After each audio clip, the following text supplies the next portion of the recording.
Hello everyone, मेरा नाम है लकी और स्वागत है आपका enlightenment the process of gaining knowledge में। आज हम जियोमॉर्फोलॉजी में समझेंगे इंटीरियर ऑफ अर्थ को।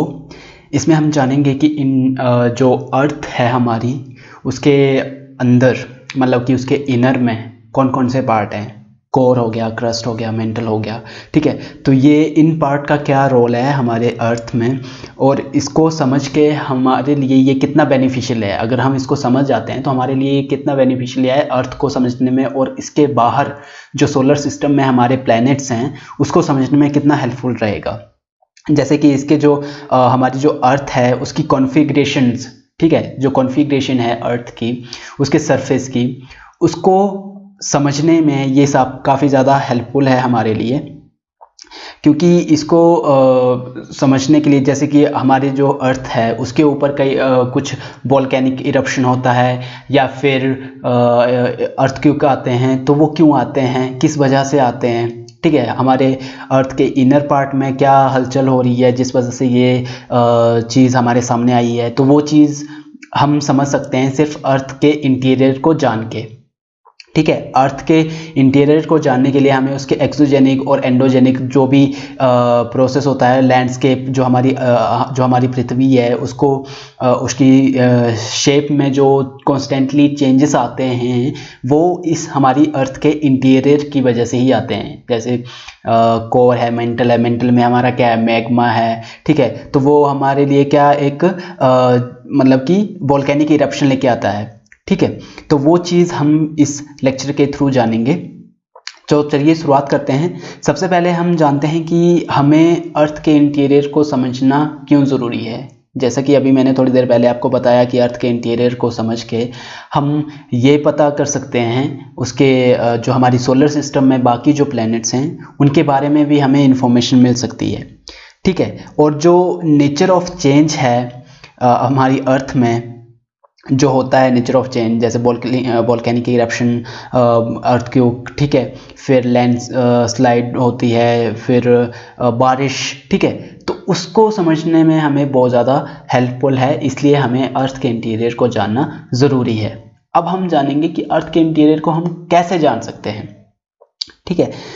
अर्थ जो है हमारी अंडरस्टैंड करने में हमें हेल्प करती है कि हमारा जो जियोफिजिकल फिनोमिना है वोल्केनिक इरप्शन, अर्थक्वेक का, वो कैसे होता है, जैसा कि मैंने पिछले स्लाइड में आपको बताया। और दूसरा ये कि इसका जो इंटरनल स्ट्रक्चर है, ठीक है, जैसे हमारे इंटरनल स्ट्रक्चर में हमारा ये आ गया आपका इनर कोर है, आउटर कोर है, ठीक है, मेंटल है, एस्ट्रोनॉस्फेयर। तो ये जो स्ट्रक्चर है ये हमारे प्लैनेट्स जो हैं सोलर सिस्टम में, जो ऑब्जेक्ट हैं उनको समझने में हमारी क्या करता है, मदद करता है, ठीक है।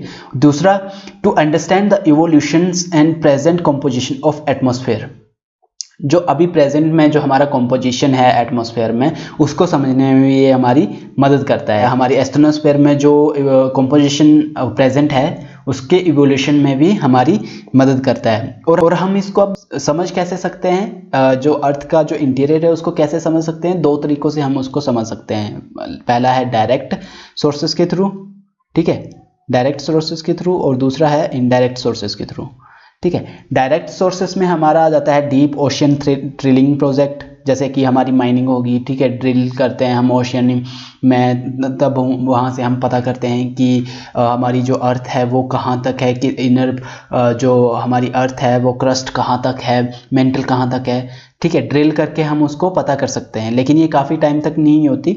लेकिन जो हमारे वोल्केनिक इरप्शन होते हैं, ठीक है, वोल्केनिक इरप्शन से हमें पता चल जाता है वोल्केनिक इरप्शन कहाँ से होता है। जैसे मेंटल से हमारा मैग्मा निकलता है, जो लिक्विड जो मतलब सॉलिड पार्ट नहीं होता है, सेमी सॉलिड पार्ट होता है, वहाँ से हमारा मैग्मा निकलता है, ठीक है। वोल्केनिक इरप्शन कैसे होता है, जैसे वोल्केनिक इरप्शन में हमारा जो होता है वो जब लावा निकलता है, जब पृथ्वी उस धरती के अंदर है कोई चीज़, मैग्मा, जैसे मैग्मा हो गया, ठीक है, जो अंदर उबल रहा है उसको हम मैग्मा कहते हैं।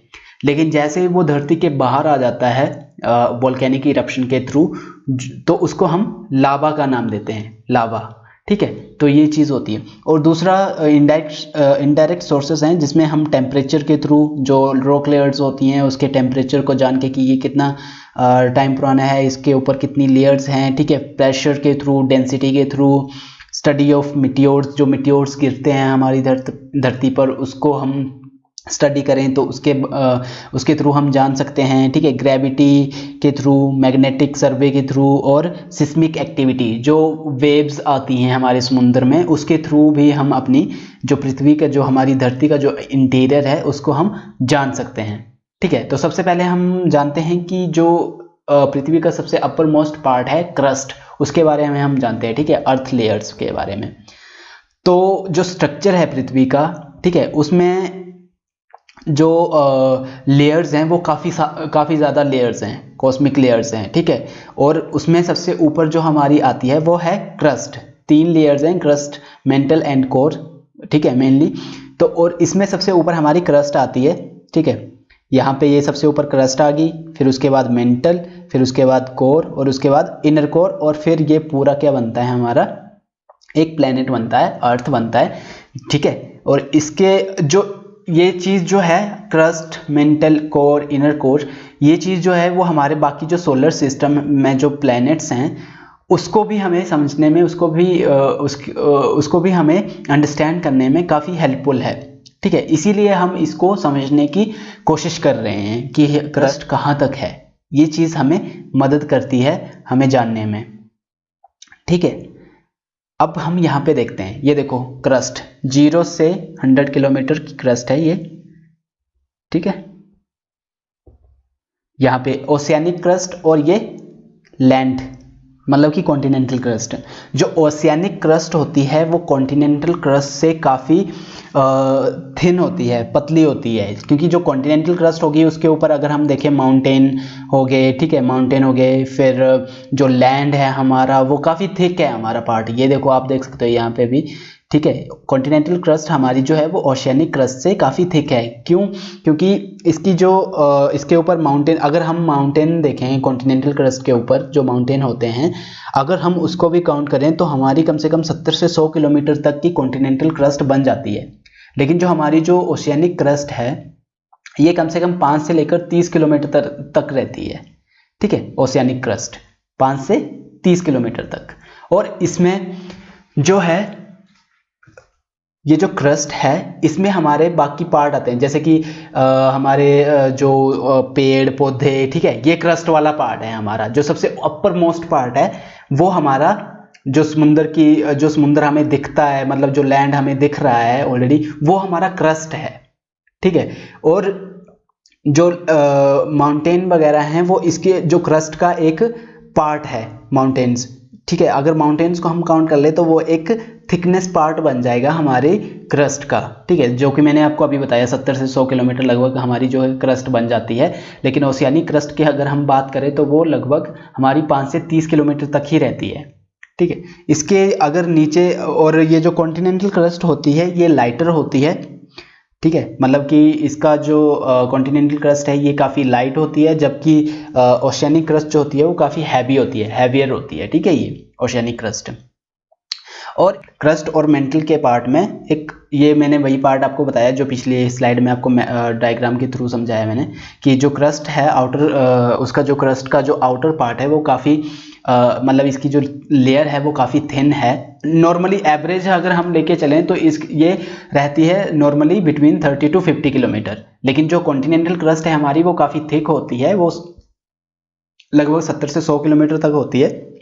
और जो ओशियानिक क्रस्ट है वो लगभग 5 से 30 किलोमीटर तक होती है। लेकिन अगर हम इसकी एवरेज लेकर चलें तो ओशियानिक क्रस्ट और कॉन्टिनेंटल क्रस्ट को लेकर चलें, दोनों को एवरेज में लेकर चलें तो ये 30 से 50 किलोमीटर की हमारी जो होगी क्रस्ट होगी, ठीक है।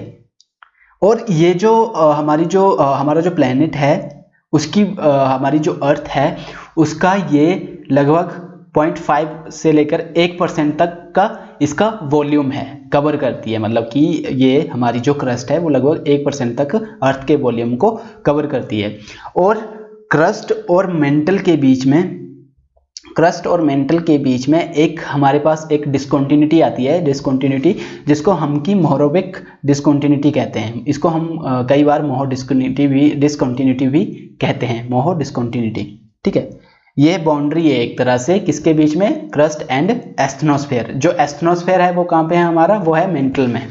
ठीक है, जो कि हमारा लगभग जो एस्ट्रोस्फेयर है वो काफ़ी हमारा वीक है, जिसके ऊपर हमारी जो लिथोस्फेयर है वो फ्लोट करती है। लिथोस्फेयर के बारे में आपको मैं आगे बताता हूँ, अभी जैसे हम मेंटल के ऊपर आएंगे तब मैं आपको बताता हूँ लिथोस्फेयर क्या है। ठीक है, जो हमारी क्रस्ट है, आउटर क्रस्ट है, वो सेडिमेंट्री मटेरियल से बनी हुई है, सेडिमेंट्री। ठीक है, मतलब कि इसमें ग्रेनाइटिक रॉक्स आ गए। ठीक है, और जो इसके नीचे वाली जो क्रस्ट है, ठीक है, मिडल वाली, मतलब कि वो क्रिस्टलाइन, इग्नीशियस एंड मेटामॉर्फिक रॉक से बनी हुई है, मेटामॉर्फिक रॉक से।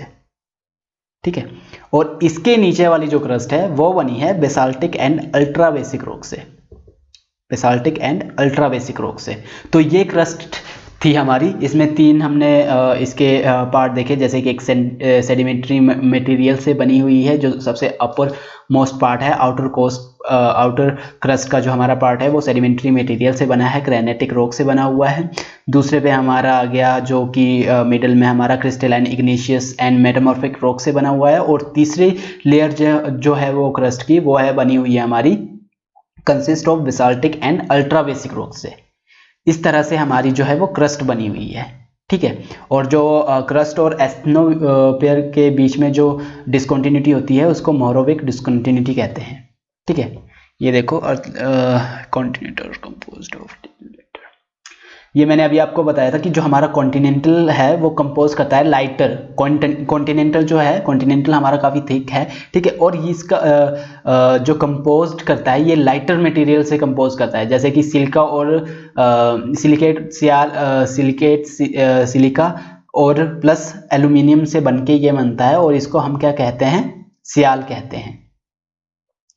ठीक है, जबकि ओशियनिक क्रस्ट जो है हमारी वो बनती है हैवियर सिलिकेट से। ठीक है, इसको हम हैवियर सिलिकेट कहते हैं, मतलब कि जो ओशियनिक क्रस्ट है वो काफ़ी हैवियर है, और ये बनती है सिलिकेट प्लस मैग्नीशियम से, और इसको हम सीमा भी कहते हैं। इसीलिए ये काफ़ी, ये इसमें सिलिकेट प्लस मैग्नीशियम है, इसलिए ये काफ़ी हैवी होती है। जबकि कॉन्टिनेंटल क्रस्ट में silicate plus silica plus aluminium involve है, इसीलिए ये काफ़ी मतलब कि लाइट होती है, लाइट वेट होती है। ठीक है, ये देखो यहाँ पे मान लो ये रहा हमारा सियाल, मतलब कि ये कॉन्टिनेंटल पार्ट है हमारा। ठीक है, इसके ऊपर माउंटेन्स भी आ रहे हैं। अगर हम माउंटेन के पार्ट को लें तो ये काफ़ी थिक होगा, कम से कम 70 से 100 किलोमीटर। ठीक है, और जो सीमा वाला पार्ट है ये है हमारा, जो कि ये काफ़ी, मतलब कि ये आपको दिख रही होगी, ये काफ़ी पतली है, यहाँ तक है सिर्फ ये क्रस्ट, तो इसको हम सीमा कहते हैं, और ये काफ़ी हैवी होती है। और इसके बीच में जो हमारा जो क्रस्ट है और ये अपना अपर मेंटल पार्ट है, इसके बीच में एक मोहो डिस्कंटिन्यूटी होती है, मोहरोविक डिस्कंटिन्यूटी। ठीक है, जो कि एक मतलब बाउंड्री है इसके बीच में, एस्ट्रोस्फेयर और लिथोस्फेयर के बीच में। ठीक है, ये वाली एक बाउंड्री है। ठीक है, अब हम आ जाते हैं मेंटल के ऊपर। मेंटल क्या होती है, मेंटल एक्सटेंड करती है फ्रॉम मोहो डिस्कंटिन्यूटी, मतलब 35 kilometre to depth of 2900 kilometre the crust. ठीक है, ये लगभग 2900 किलोमीटर तक हमारी जो मेंटल है वो कवर करता है। और इसमें जो अपर मोस्ट मेंटल है हमारा, upper most part of mantle are called lithosphere. जो अपर मोस्ट पार्ट है हमारी मेंटल का, उसको हम लिथोस्फेयर कहते हैं। लिथोस्फेयर मतलब कि जो हमारी कॉन्टिनेंट हैं हमारे, नॉर्थ अमेरिका, प्लेट्स हैं, जो प्लेट हैं बेसिकली, उनको हम लिथोस्फेयर का नाम देते हैं। जैसे कि नॉर्थ अमेरिका हो गया, साउथ अमेरिका हो गया, फिर यूरेशियन प्लेट होगी, फिर एशियन प्लेट होगी। तो ये सारी प्लेट हैं और ये लिथोस्फेयर का पार्ट है। ठीक है, और इसकी जो थिकनेस है वो लगभग 10 से 200 किलोमीटर तक है लिथोस्फेयर की। ठीक है, लिथोस्फेयर की जो थिकनेस है वो 10 से 200 किलोमीटर तक की इसकी थिकनेस है। और लोअर मेंटल जो है वो एक्सटेंड करता है beyond the asthenosphere, it is in solid state. जो एस्थनोस्फेयर है हमारा, वो जो लोअर मेंटल है वो सॉलिड स्टेट में है, मतलब लोअर मेंटल जो है वो जो एस्ट्रोनोस्फेयर के बिलो है, एस्ट्रोनोस्फेयर के बिलो है वो सॉलिड है, मतलब कि अपर मेंटल जिसको हम कह सकते हैं, ठीक है। अपर मेंटल जो है हमारा वो सॉलिड पार्ट है, ठीक है। और उसके बिलो जो है वो एस्ट्रोनोस्फेयर है जो कि वीक है हमारा, और ये फॉर्म करता है 83% ऑफ अर्थ वॉल्यूम, ठीक है। The outer layer of middle is partially symmetric while the inner layer composed of Holi symmetric ultra basic rocks. जो मेंटल का जो आउटर लेयर है वो सिमेट्रिक है, जबकि जो इनर लेयर है वो कंपोज्ड है Holi symmetric ultra basic rocks से, ठीक है। ये देखो, जैसे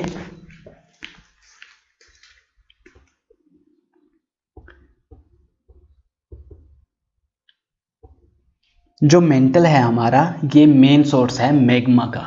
जो मैग्मा हम देखते हैं जो हमारी धरती के अंदर जो होता है वो मैग्मा होता है, और जब वो बाहर आ जाता है तो हम वोल्केनिक इरप्शन के थ्रू जब वो बाहर आता है तो हम उसको लावा कहते हैं, ठीक है। और ये मेन सोर्स है हमारे मैग्मा का, और इसकी जो डेंसिटी है वो काफ़ी ज़्यादा है क्रस्ट से, ठीक है। तो वो चीज़ यहाँ पे बताई हुई है।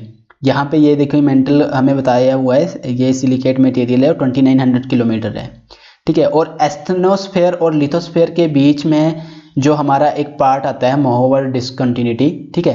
एस्टेनोस्फेयर जो है वो हमारा लगभग 400 किलोमीटर तक फैला हुआ है एस्टेनोस्फेयर, ठीक है। जो एस्टेनोस्फेयर है हमारा वो काफ़ी वीक पार्ट है, जिसके ऊपर की हमारा जो है वो लिथोस्फेयर फ्लोट कर रहा है।